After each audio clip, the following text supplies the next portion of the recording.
na naroon, and that is the time na yon ay kanilang napossess. Listen, ang labanan ngayon spiritually, whether titigan mo lang yung wall at wala kang gawin, or do something. Amen. And then, after that, you will possess the promise of God. Amen. That's why, for me, napaka-importante itong mensahe na ito. You must do something. Hindi pwede na nakatitig ka lang. Hindi pwede na nandun ka lang sa church, nagme-maintain. No? Why? It's because tayo bilang bayan ng Diyos, dapat sundalo tayo ng Diyos. No? Alam natin kung paano humakbang. Alam natin kung paano, pabagsakin ang kalaban. Amen. Hindi yung ikaw yung umiiwas sa kaaway. Why? Kasi ayaw mo ng gulo. I tell you, hindi pwede. It's because, listen to me, meron din tinatawag na spiritual war. Okay? I don't know kung nagkakaintindihan tayo. I hope and pray na nagkakaunawaan tayo pare-pareho. Amen. But for me, you know what? No. This is one reason, or ito yung isang malinaw na dahilan kung bakit ang church ay hindi makaabante.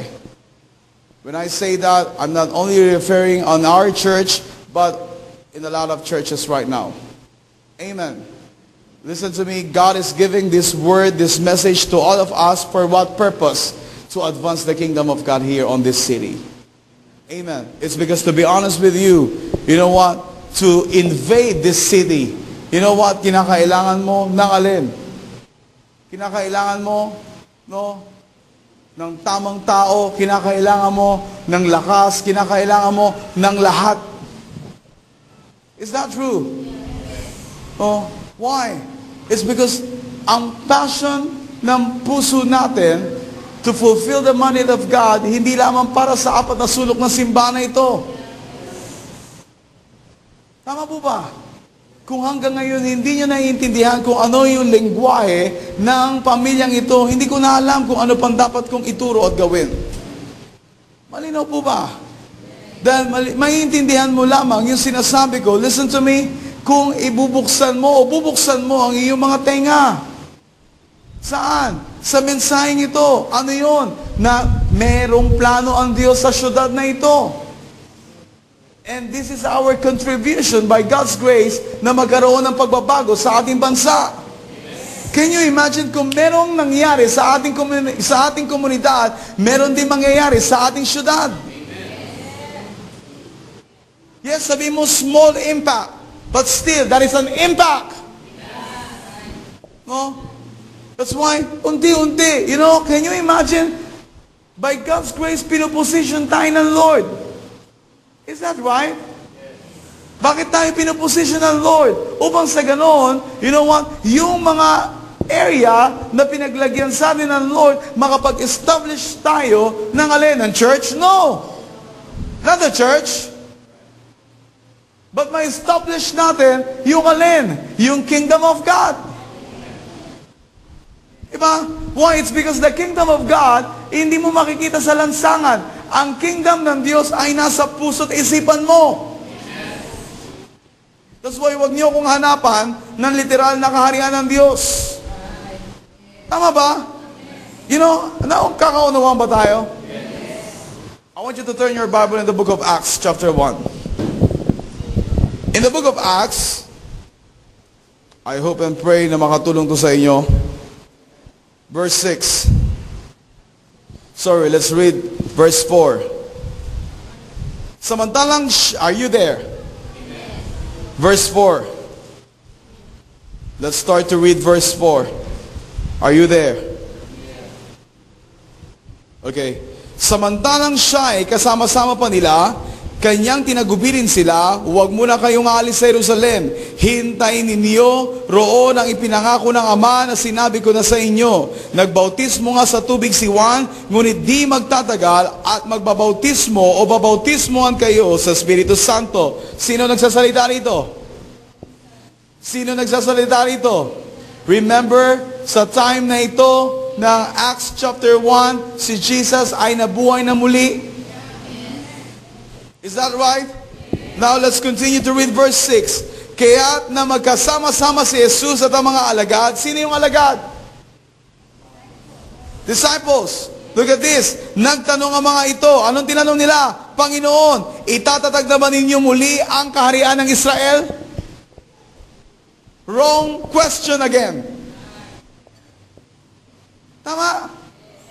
Why? Kasi kahit na nabuhay na muli na si Jesus, still, ang kanilang kaisipan is what? To build the kingdom of Israel. Which is hindi yun ang plano ng Diyos. Remember? Remember? Our series, part of our series. Amen? Did you get this? No? That's why, imposible, no, na ang kaisipan natin, no, ay hayaan natin na manatiling kaisipan natin, which is iba rin yung kaisipan ng Diyos. Maliban na lamang kung manalangin tayo sa Diyos at hingin natin sa Diyos, Panginoon, baguhin niyo po ang aking kaisipan.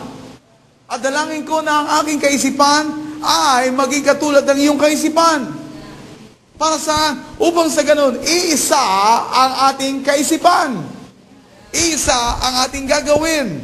I hope and pray sa ating kalagitnaan, iisa ang ating ginagawa. Iisa ang tumatakbo sa ating kaisipan. Pastor, mahirap yun. I know. Tama po ba? But listen to me. No? Ang tanong, kung hayaan mo na sabihin sa sarili mo na mahirap yun, wala akong magagawa. But if you remember, Bible says, we receive already the mind of Christ. Amen. Now, kung yung pala yung sinasabi ng Biblia, that we have the mind of Christ already, anong sinasabi mo na mahirap?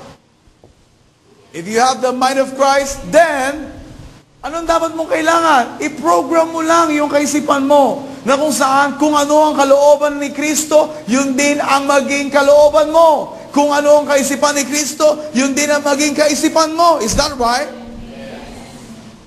No? And you know, now, masasabi ko sa inyong harapan, sa inyong kalagitnaan, no, ito yung nagiging problema natin na meron tayong tinatawag na spiritual walls sa paligid natin. And that is the wall, that is exactly the wall of the enemy.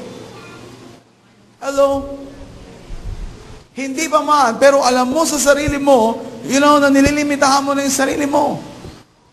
That's why hindi ka makakilos ngayon. That's why wala kang magawa ngayon. That's why, you know what? Hindi mo maintindihan kung ano yung sinasabi ng Espiritu. Why? It's because para sa iyo, iba yung, you know, sinasabi ng iyong laman sa sinasabi ng Santong Espiritu na dapat pinakikinggan mo ngayon. Malinaw po ba? Nagkakaintindihan po ba tayo? No? Amen? Pag ba, tinanong ko kayo, tapatan. No? Ilan sa inyo ang nauunawaan nyo itong mensahe na ito? Magiging honest ba kayo? Amen? Close your eyes. Everybody close your eyes. Okay? And then, itaas mo yung kamay mo kung naiintindihan mo yung mensahe na ito. To be honest. No? Huwag mo lang itaas yung kamay mo kasi nakita mo yung nga sa harapan mo o nasa gilid mo. Amen? Then put it down. No? I thank God sa mga hindi nagtaas. Amen? Bakit ako nagpapasalamat? Pastor, hindi na nga nila naintindihan, nagpasalamat ka pa. Why? It's because I believe, no, honest sila. And then I hope and pray doon sa mga nagtaas, nagkakaunawaan tayo pare-pareho. Put it down. Put it down.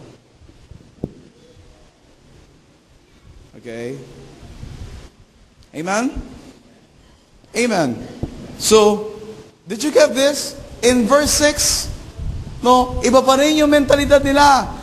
Kailan na bago yung kanilang kaisipan? The only time na nabago ang kaisipan ng mga disipulo na ito when they received the Spirit of God, the Holy Spirit, sa kanilang buhay. Remember? Amen?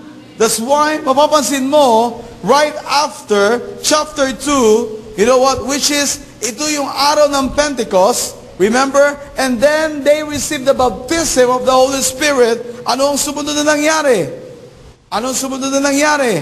You know what? In the same chapter, if you're going to read verse 14, listen. Are you there? Read. Tumayo si Pedro at ang 11 apostol at nagsalita na malakas, mga kababayan, at mga naninirahan sa Jerusalem, pakinggan ninyo mabuti ang aking sasabihin. Hindi lasing ang mga taong ito gaya ng palagay ninyo, sapagkat ikasyam pa lamang ng umaga, manapay natupad ngayon ang sinabi ni Propeta Joel. Ito ang gagawin ko sa mga huling araw sa Diyos, o sabi ng Diyos, pagkakalooban ko ng aking spirito ng lahat ng tao, at sa ngalan ko'y magpapahayag ang inyong mga anak, ang inyong mga binatay makakakita ng mga pangitain, at ang inyong matatandang lalaki magkakaroon ng mga panaginip. Sa mga araw na iyon ay pagkakalooban ko rin ang aking spirito, ang aking mga alipin, maging lalaki at babae, at sa ngalan ko'y magpapahayag sila. Magpapakita ako ng mga himala sa langit at mga kababalagan sa lupa, dugo, apoy at makapal na usok. Magdidilim ang araw at pupulang animoy dugo ang buwan bago sumapit ang araw ng Panginoon, ang dakila at maningning na araw. Ang sinumang tumawag sa pangalan ng Panginoon ay maliligtas. And look at here on verse 22, mga Israelita, pakinggan ninyo ito. Si Jesus na taga Nazaret ay sinugo ng Diyos. Pinatutunayan ito ng mga himala, mga kababalaghan, at mga tandang ginawa ng Diyos sa pamagitan niya. Alam ninyo ito sapagkat lahat ay naganap sa gitna ninyo. Can you imagine this?